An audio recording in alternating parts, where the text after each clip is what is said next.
Correndo para não perder nada, temporalidade ansiosa e a frustração do limitado.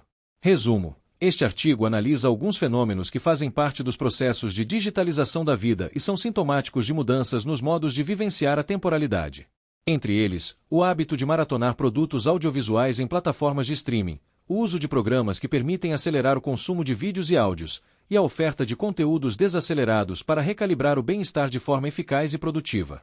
Em todas essas práticas detecta-se certa ansiedade nos modos de lidar com o tempo, decorrente do conflito entre o estímulo para consumir ilimitadamente e a frustração pela persistência das limitações, sobretudo temporais. Trata-se de uma reflexão ensaística com base na perspectiva genealógica, que se debruça sobre um conjunto de reportagens midiáticas dedicadas ao assunto em foco, buscando identificar, nesses indícios, certas transformações nos regimes de saber e poder, na passagem da era moderna para a contemporânea. Introdução. Quando você assiste a algo na Netflix e vai ficando viciado, permanece acordado até tarde, declarou Reed Hastings, cofundador e então diretor dessa exitosa empresa estadunidense que, desde 2011, dedica-se a fornecer filmes e séries através do serviço de streaming. Quando seus clientes, que, em meados de 2020, já eram 182 milhões em 190 países, protagonizam essa situação que se tornou tão habitual na última década, a principal concorrência da companhia não seria nenhuma das outras plataformas nem emissoras, mas o sono dos espectadores. Chega um momento em que o cansaço psicofísico se impõe e, então, a necessidade de dormir acaba vencendo a inércia de continuar consumindo esses produtos audiovisuais virtualmente limitados. O sono do consumidor seria, portanto, um obstáculo enfadonho que atrapalha a continuidade do fluxo. Quando essa fraqueza biológica do corpo humano se manifesta, o assinante desiste de continuar maratonando. No limite, nós estamos competindo contra o sono, concluiu o executivo da firma, de acordo com uma reportagem publicada no jornal The Guardian em 2017, acrescentando a sua inquietante expectativa sobre um nicho gigantesco que ainda poderia ser explorado, caso fosse possível vencer essa atávica necessidade de fechar os olhos para repousar. Há uma enorme reserva de tempo aí. Todos os minutos que os consumidores passam acordados se tornaram, de fato, um recurso valioso que o mercado deseja conquistar. São tantas as tentações disponíveis, várias delas oferecidas mais ou menos gratuitamente a um só clique, ou a um mero scroll, de distância nas telas dos artefatos digitais a que vivemos atrelados, que o tempo nunca é suficiente. Não importa que planos façamos para nos organizarmos melhor, observava o escritor catalão Francesc Miralles em um texto publicado no jornal El País em 2020. No final do dia sentimos que nos falta tempo para tudo, constatava em seguida, para depois alinhavar uma série de reflexões tentando responder à grande questão que, assim enunciada, parece refletir um verdadeiro mal de época, porque nunca tenho tempo. Este artigo se propõe um objetivo similar, indagar sobre a peculiar temporalidade implícita nos processos de digitalização da vida que temos atravessado nos últimos anos, com o uso crescente de dispositivos de comunicação e de informação que operam em rede e oferecem amplíssimos cardápios para o consumo online, disponíveis a todo momento e em qualquer lugar. Nessas condições, não é fácil sossegar a impressão de que estamos perdendo algo, ou muito, sobretudo nos cada vez mais raros períodos em que permanecemos desconectados. Mas essa aflição não se detém quando estamos online, algo que acontece cada vez com maior frequência, mesmo que seja de modo intermitente e dispersivo. Tal dilema já tem um nome: FOMO, Fear of Missing Out, o medo de se perder alguma coisa, que acaba potencializando a compulsão por se conectar para tentar não perder nada, sem sucesso, obviamente. Da aceleração moderna à contemporânea. Embora a compressão do tempo-espaço seja um tópico que tem acompanhado a modernização do mundo desde, pelo menos, meados do século XIX, são vários os sintomas que sugerem mudanças qualitativas, e não meros avanços quantitativos, nos modos de vivenciar a temporalidade em nossa cultura.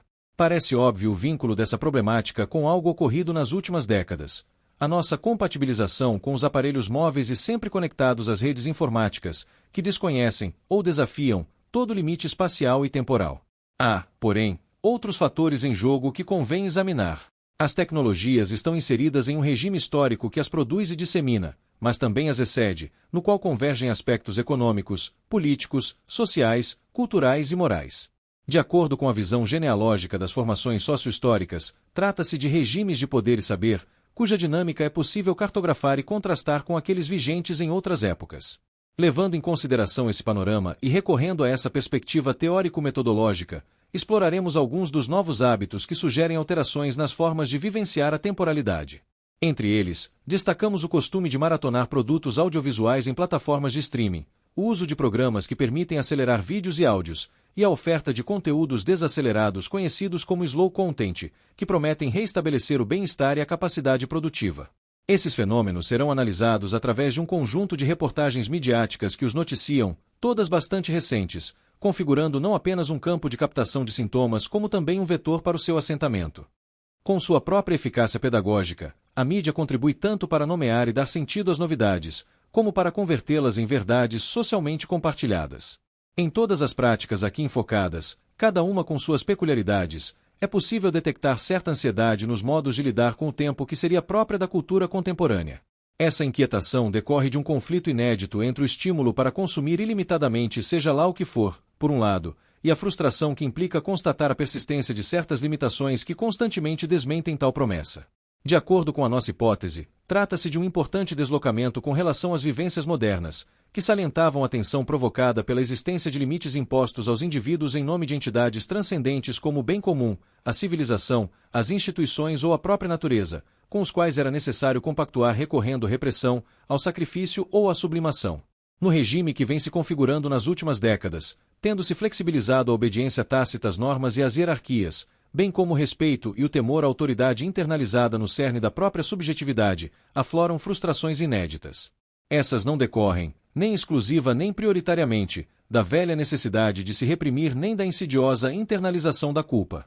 Ao contrário do que costumava ocorrer na era moderna, portanto, o mal-estar associado à experiência temporal que constitui o objeto deste artigo não é fruto das rígidas limitações plasmadas em regras e leis válidas para toda a população.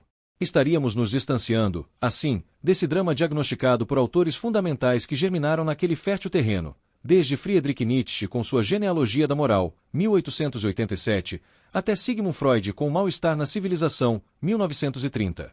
Passando por vários outros clássicos como Max Weber em A Ética Protestante e o Espírito do Capitalismo, 1904, e Michel Foucault em Vigiar e Punir, 1975.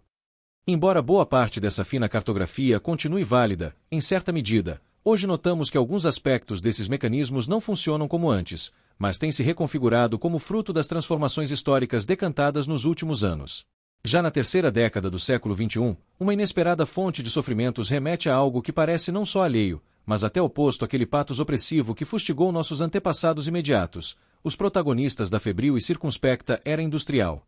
De modo tão perturbador como imprevisto, a ansiedade aqui enfocada costuma derivar daquilo que se assume como uma libertação do ideal normalizador e opressor vigente na sociedade oitocentista que estamos deixando para trás. O problema, nesses casos, não surge da excessiva severidade dos limites impostos aos cidadãos, mas da dificuldade para lidar com as possibilidades virtualmente limitadas que se oferecem aos consumidores. Em suma, se a era moderna foi protagonizada pelo homem confinado em diferentes instituições em vários sentidos, é também de diversas maneiras que nas sociedades pós-disciplinares nos tornamos sujeitos endividados, conforme intuíra Gilles Deleuze, 1992, em seu célebre ensaio Post-Scriptum sobre as sociedades de controle. Ao se multiplicarem as opções e as possibilidades de consumá-las, aumenta também a lista de desejos frustrados e, em consequência, a dívida que jamais conseguirá ser saldada. Entre outros motivos, porque ela acaba sendo funcional ao novo regime. O consumidor é, por definição, alguém insatisfeito. Embora sua voracidade seja constantemente atiçada, nunca deverá ser saciada. Maratonas de sofá e o scroll infinito. Até 2010, a palavra streaming era desconhecida para boa parte da população mundial. Em menos de uma década, porém, essa tecnologia se tornou uma das vias mais usadas para consumir produtos audiovisuais e sonoros em todo o planeta. Trata-se de um sistema de distribuição digital que não exige a descarga dos arquivos para armazená-los no próprio dispositivo, televisor, computador, smartphone, mas permite usufruí-los online. Com isso, a quantidade de material à disposição dos usuários se amplia enormemente, já que não requer espaço de armazenamento local. Além disso, podem ser acessados a qualquer momento, sem depender de horários pré-fixados como acontecia com as emissoras tradicionais de rádio ou televisão.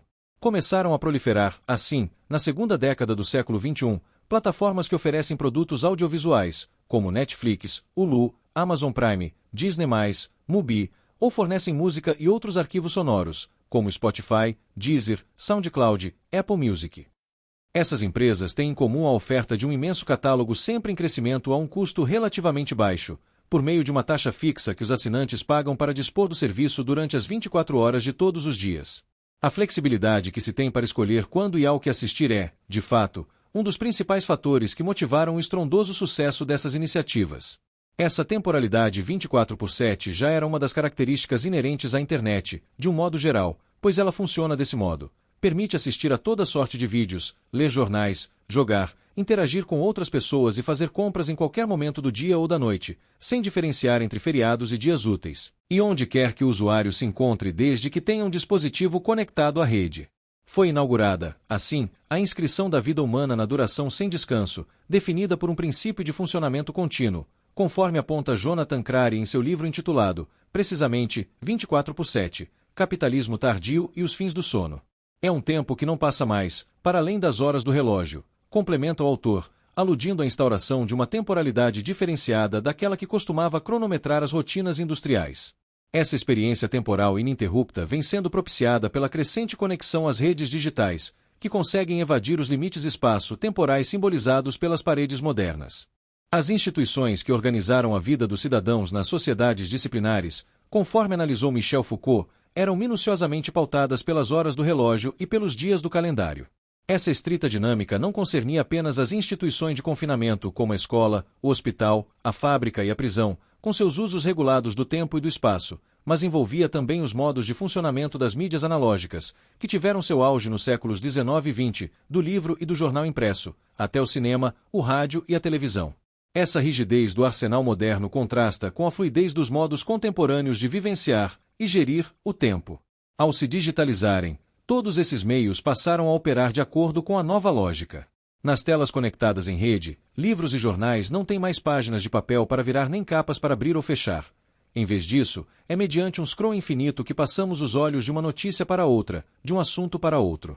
Mas não foram apenas as mídias que se tornaram 24/7 nesta mutação do analógico para o digital. A mesma tendência pode ser observada nas lojas, por exemplo, que foram se desvinculando das restrições ligadas a um espaço físico e aos horários de funcionamento. A experiência de compra, portanto, agora também acontece nessa espacialidade virtual e nessa temporalidade absoluta, tendo-se ampliado exponencialmente o cardápio de produtos ofertados aos consumidores globais. Algo comparável acontece, inclusive, com os relacionamentos sociais, afetivos e sexuais, conforme mostra a popularização de redes como Facebook, Instagram, Twitter, Snapchat e TikTok, ou de aplicativos mais específicos como Tinder e Grindr. Se o acervo é infinito, está cheio de tentações que sempre se renovam e o seu consumo é sedutoramente estimulado, as maratonas e os crawls também tendem a ser infindáveis. Isso acaba tornando plausível a ideia de trabalhar sem pausa, sem limites, algo que não acontece apenas na esfera laboral, mas também, e talvez sobretudo, no âmbito dos consumos. Se não há limites de horários para trabalhar, tampouco há restrições para consumir, e, nesse processo, o tempo, ou seja, cada um de nós, se consome. Mesmo em repetições habituais permanece um fio de esperança, uma esperança sabidamente falsa, avisa Crary, de que um clique ou toque a mais possa dar acesso a algo que nos libertaria da monotonia insuportável em que estamos imersos. Em uma das reportagens aqui analisadas, o cineasta Fernando Meirelles confessa o que ele faz quando um filme via streaming lhe parece previsível ou entediante. Opta por escaneá-lo, na dúbia expectativa de ser cativado por alguma cena entrevista velozmente mais à frente. Acelerar para mim é o estágio que vem antes de abandonar. As palavras, como se sabe, são fontes borbulhantes de sentidos. Em inglês, a expressão usada para aludir à experiência de maratonar séries ou filmes é binge watching, sendo que o verbo to binge alude aos excessos e à indulgência em atos como comer, beber ou fazer uso de drogas. Uma tradução mais ou menos literal seria bebedeira.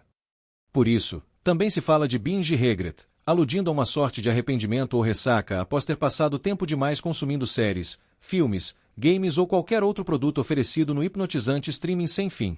Essa mesma ideia de fartura ou gula está embutida no neologismo infoglut, segundo o qual vivemos em uma era paradoxal, com acesso à informação como nunca antes, enquanto nos confrontamos com a impossibilidade de estarmos totalmente informados. A oferta, portanto, é imensa e virtualmente limitada, assim como o desejo de consumi-la. Já o tempo disponível para poder fazê-lo é lastimosamente insuficiente. Speed watching, acelerando para otimizar a multitarefa. As mudanças acima relatadas, que vêm afetando os modos de viver no compasso 24/7, têm contribuído para ampliar nossa capacidade de prestar atenção a vários assuntos ao mesmo tempo, na tentativa de administrar a enxurrada sempre crescente de atrações e distrações. É o que alguns autores vêm tematizando como economia da atenção, um bem altamente cobiçado nos mercados contemporâneos, com os algoritmos da internet cada vez mais afiados nessa batalha. Mas a centralidade dessa disputa na atualidade tem, também, uma genealogia eloquente. Os misteriosos mecanismos dessa habilidade humana, a natureza da atenção, constituíram um dos focos da psicologia entre as décadas de 1890 e 1930, conforme relata o mesmo Jonathan Crary em outra pesquisa de sua autoria, resumida no artigo Espetáculo, Atenção e Contra-Memória. Naquela época, que compreende a passagem do século XIX para o XX, estavam em pauta questões como a relação entre estímulo e atenção, problemas de concentração, foco e distração, revela Crary, e a quantas fontes de estímulo alguém podia prestar atenção simultaneamente. Não surpreende que tais dúvidas se levantassem em um período de pujante impulso modernizador, quando as sociedades ocidentais precisavam alimentar suas indústrias com trabalhadores capacitados para operá-las, enquanto vivenciavam a emergência de um campo social cada vez mais saturado com informações sensoriais. Se 100 anos atrás essa problemática preocupava os saberes e poderes em vigor, no seio de um projeto de mundo que precisava lutar contra tais estorvos, hoje a capacidade de concentração se encontra acuada pela multiplicação exponencial de estímulos aos quais ficou impossível prestar atenção simultaneamente. É neste novo contexto que têm brotado fenômenos inéditos, nomeados com neologismos como procrastinação e multitarefa ou multitask. Tanto a mídia como os especialistas costumam dar conselhos para lidar com esses desafios, frequentemente baseados na gestão individualizada do próprio tempo, usando ferramentas propostas por outras, ou pelas mesmas, empresas de tecnologia, tais como os aplicativos Moment, Rescue Team e Freedom. Não raro, essas soluções para os nossos descompassos existenciais também requerem o uso das onipresentes telas que, inclusive para nos livrarmos delas, somos convocados a visualizar sem pausa. Assim, aqueles que conseguem exercer uma boa administração do tempo são admirados e aplaudidos por fazê-lo tão bem, constata Sarah Sharma no capítulo Speed Traps and the Temporal, do livro Sociology of Speed, Digital, Organizational and Social Temporalities. A própria mídia se encarrega de dar visibilidade a tais personagens, como é o caso do empresário bilionário Elon Musk, que em uma entrevista contou ter ficado tão louco de café que sentiu que estava perdendo a visão periférica. Contudo, exaustão não faz com que o executivo se dedique menos às atividades que desempenha, celebrava a reportagem. Seus colegas de trabalho contam que às vezes é necessário chamar seu nome 2 ou 3 vezes antes de obter uma resposta do CEO, quase sempre absorto. Entre suas ideias de vanguarda e o multitasking corporativo, é creditada a Musk a habilidade de responder e-mail enquanto lê outros documentos, fazer reuniões ao mesmo tempo que fala ao telefone e manda mensagens aos seus 5 filhos. Apesar das proezas daqueles que conseguem triunfar na empreitada, há um problema inegável. Continua sendo mínima a quantidade de imagens, textos e sons que podemos processar simultaneamente. As habilidades multitarefa, que se desenvolveram muitíssimo nos últimos anos, não dão conta da demanda e, além disso, costumam nos exaurir. Por mais devoção que lhes dediquemos, nunca será suficiente, já que são múltiplos, e em perpétuo aumento, os estímulos e as exigências que nos interpelam sem cessar. Essa abundância, que por um lado é tão desejada e bem-vinda, imprescindível para uma vida plena e bem-sucedida, por outro lado, provoca uma saturação que vem atrelada à frustração de não poder lidar com ela. Diante disso, os recursos multitask e os utensílios para o gerenciamento pessoal possibilitam pequenas porções de tempo ganho, ou a ilusão de estar gerindo seu fluxo de forma otimizada. Convites e expectativas para recalibrar permeiam o tecido social de distintas maneiras para diferentes populações, afirma Sharma. O que as unifica, no entanto, é a expectativa crescente de que todos devem se tornar empreendedores no controle do tempo. Entre as estratégias para uma organização mais eficiente das atribuladas agendas individuais, cabe destacar as ferramentas conhecidas como Speedwatch. Trata-se de funcionalidades ou aplicativos que permitem assistir a vídeos ou ouvir áudios em velocidades de reprodução mais rápidas do que o normal. As economias de tempo são imensas, dizia o jornalista Jeff Gogo em uma reportagem de 2016 intitulada Veja TV no modo acelerado. Todos vão se horrorizar. E você vai ficar mais inteligente. O texto celebrava a possibilidade então nascente, relatando a experiência em primeira pessoa. Eu assisto TV como ler um livro. Eu pulo trechos. Releio. Às vezes acelero. Às vezes diminuo o ritmo. E, em seguida, advertia sobre um curioso efeito da prática. Confesso que essas novas técnicas de ver TV tiveram um efeito estranho na minha noção de realidade. Não consigo mais ver TV em tempo real. O cinema me parece sufocante. Preciso ter a liberdade de ir e voltar e acelerar e diminuir o ritmo, para poder dosar a minha atenção conforme necessário. Não surpreende que, ao se acostumar com o uso destas ferramentas aceleradoras, o usuário não suporte mais a temporalidade original dos produtos que consome. É provável, inclusive, que o ritmo do cotidiano fora das telas também lhe pareça lento demais e, portanto, igualmente sufocante, perante a impossibilidade de acelerar de acordo com a vontade do espectador, que é também, e sobretudo, um consumidor. Tampouco chega a surpreender que as plataformas de streaming e os aplicativos de mensagens já ofereçam esse serviço em seus pacotes, pois tais empresas fazem parte de uma cultura que estimula e recompensa tanto a aceleração como o consumo personalizado. Ambos os fatores contribuem para configurar, justamente, a nova temporalidade aqui em foco. Uma pesquisa da Faculdade de Medicina de Harvard mostra que, para alguns, a sala de cinema já está virando sala de tortura. Cada vez mais americanos sentem desconforto em dedicar 2 horas a um filme, constatava em 2018 uma matéria publicada no jornal O Globo sob o título Como a indústria está lidando com o nosso ritmo frenético de consumir cultura. O estudo dava voz aos jovens entrevistados, que usaram a palavra ansiedade para responder porque consomem mídia de forma corrida. Assim, no contraste genealógico entre a temporalidade moderna e a contemporânea explorada neste artigo, cabe supor o seguinte: se os espectadores do século XIX se deparavam com certo estranhamento ao adentrarem as salas de cinema, no início do século XXI essa perturbação é de outra ordem. Não se trata de algo que assombra por ser fantasmagórico, como podia ser o caso da experiência moderna. Agora, a inquietação parece responder a outros motivos. O fato de demandar um uso do tempo homogêneo para todos os participantes, por exemplo, além de uma imersão em um ambiente coletivo com um único foco de atenção, algo que exige um esforço tão inusual como difícil de justificar. A compatibilização com os velozes fluxos das telas digitais de uso individual, portanto, parece ter uma contrapartida, certa descompatibilização com o tempo real ou com a velocidade demasiadamente lenta da realidade imediata, que, pelo menos por enquanto, não conta com um aplicativo capaz de adequá-la ao compasso personalizado de cada um. Agora desejo que as pessoas falem mais rápido na vida real, confiava um depoimento no artigo intitulado Talking 2x Speed.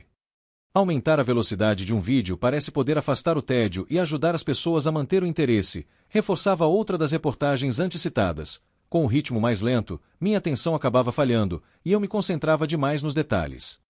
A partir de 2019, também se tornou possível acelerar as mensagens de áudio trocadas através de aplicativos como o Telegram e o WhatsApp. Para esse último foi criado um app que permite ouvi-las em menos tempo, chamado Talk Faster.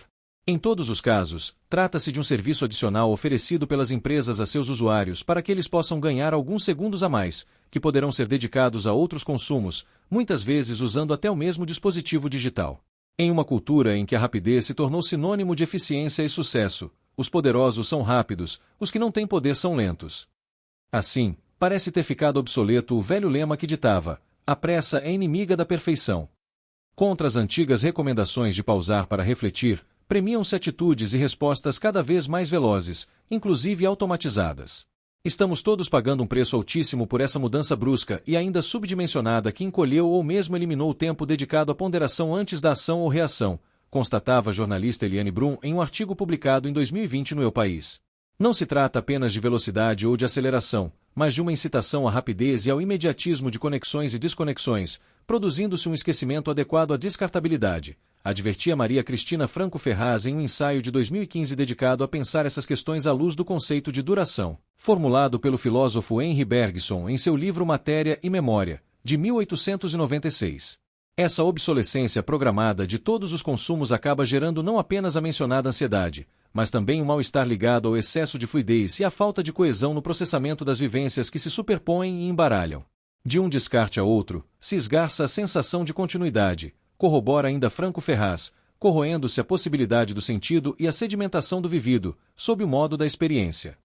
A promessa de gozo ilimitado, que é própria da interpelação consumista, reside no âmago dessa ânsia de tudo devorar. Já o fato de que haja tanto para consumir, por sua vez, turbina essa ansiedade até a exasperação. Mesmo sendo evidente seu aspecto problemático, como sugerem várias das reportagens aqui examinadas, trata-se de uma dinâmica voluntariamente abraçada por milhões de pessoas todos os dias, sempre na tentativa de dar conta. As barreiras psicofísicas acabam se impondo, mas continuam sendo ignoradas ou solapadas na esperança de conseguir vencê-las ao lançar mão de recursos como o speedwatch ou similares, como se bastasse com uma organização mais eficaz da própria agenda para, aí sim, conseguir tudo o que se deveria e ou deseja. Desacelerar. Detox digital on demand. Muitas das ferramentas aqui estudadas compõem o arsenal que as plataformas digitais desdobram para impedir a desconexão de seus clientes, procurando prolongar o tempo que permanecem online. Com esse fim, as corporações passaram a efetuar pequenos ajustes em suas tecnologias, visando a capitalizar certas vulnerabilidades nesses jogos de recompensas. De acordo com um documento elaborado em 2013 pelo cientista da computação Tristan Harris, então especialista em ética do Google, essas estratégias exploram e, assim, potencializam a incapacidade dos usuários de dimensionar o tempo que gastam ao atender a cada notificação das redes. Sintonizada com essas inquietações, a mídia costuma tratar esses fenômenos de duas maneiras principais. Por um lado, educando para o uso das novidades constantemente lançadas ao mercado. Por outro lado, endossando a narrativa de que cada um é responsável por gerir o tempo gasto em tais atividades, ainda que elas tenham sido criadas justamente com o intuito de fisgar os usuários para mantê-los online o máximo possível. Por isso, o cardápio oferecido também inclui opções aparentemente opostas à aceleração. Assim como se noticiam diversas soluções para otimizar o uso do tempo, permitindo o consumo de um volume maior de imagens, sons e outros produtos, também há uma vertente da indústria se dedicando a contrabalançar tais estímulos. São iniciativas que prometem desacelerar, trazer calma e propiciar o relaxamento ou a concentração, por exemplo. Nessa linha, cabe mencionar a televisão lenta e os vídeos ASMR, que ajudariam a compensar o excesso de estímulos tendentes à aceleração. É significativo que não pareça haver contradição no fato de se tratar, em todos os casos, de apetrechos digitais ao alcance de alguns cliques nas mesmas telas que nos extenuam.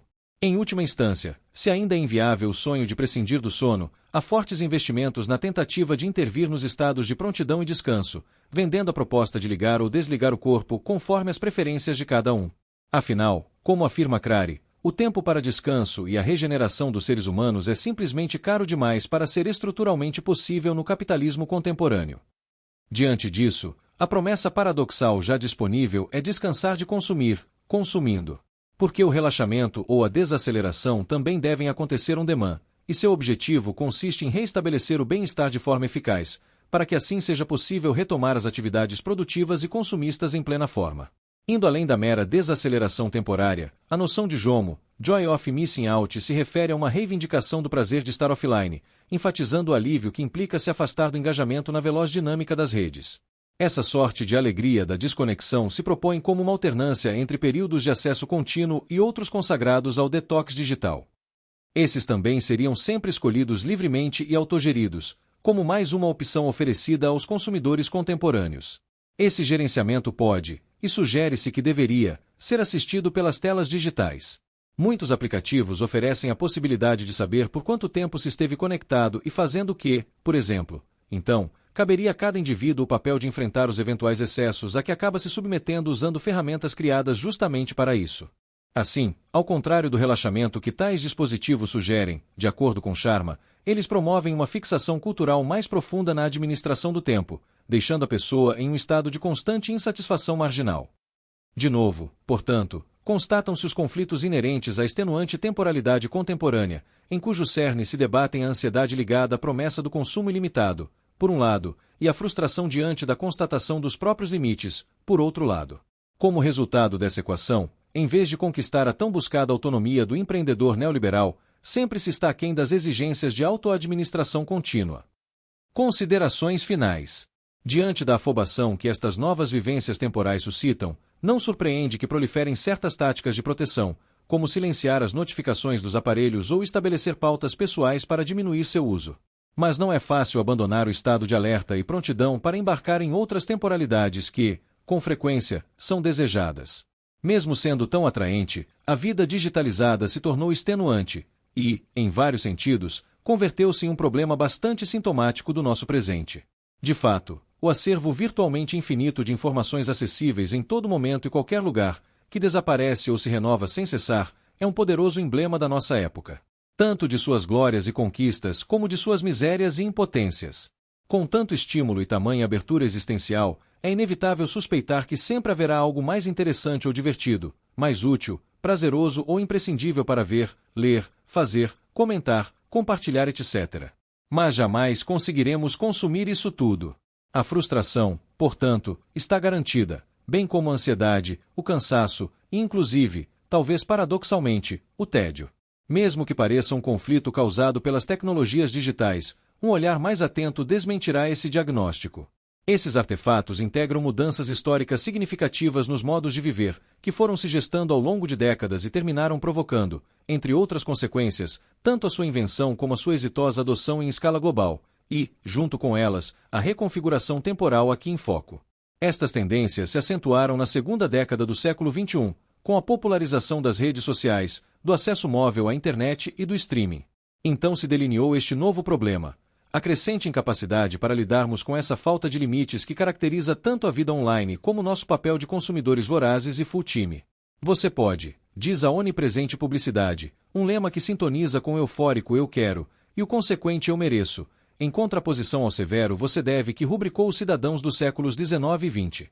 Nesse horizonte limitado que a digitalização vem propiciando, tornou-se legítimo querer tudo, inclusive aquilo que não conseguimos, nem jamais conseguiremos, consumar, porque nossa experiência demasiadamente humana continua sendo fatalmente limitada.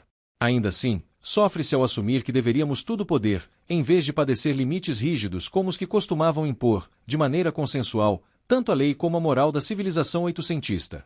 Isto é, aquelas jaulas de ferro que restringiam as proezas individuais modernas em nome de valores ou contratos considerados superiores. Ou seja, aqueles sacrifícios laicos que foram elucidados pelos autores antes mencionados, Nietzsche, Freud, Weber, Foucault, entre outros. Para além dos atávicos desamparos que marcam a humanidade como um todo, cada época enfrenta seus próprios labirintos. Na era moderna, o motivo de sofrimento crucial foi interpretado como a necessidade de reprimir ou sublimar desejos individuais em nome de entidades transcendentes. Esse drama alcançou seu apogeu no século XIX e boa parte do XX, irradiado a partir das metrópoles europeias rumo aos confins mais remotos do planeta sob impronta da subjetividade burguesa com seu projeto modernizador e colonizador. Os fenômenos aqui analisados parecem reforçar o nosso distanciamento com relação àquela dinâmica que carimbou os já antiquados tempos modernos com sangue, suor e lágrimas. Não sofremos mais, ou não exclusivamente, talvez sequer de forma prioritária, por ter que nos submetermos com certa docilidade à órbita do dever, essa violenta introjecção que levava a reprimir os mais obscuros quereres. Uma porção considerável dos mal-estares atuais parece vinculada a outra lógica, que se vislumbra quase oposta à tragédia anterior.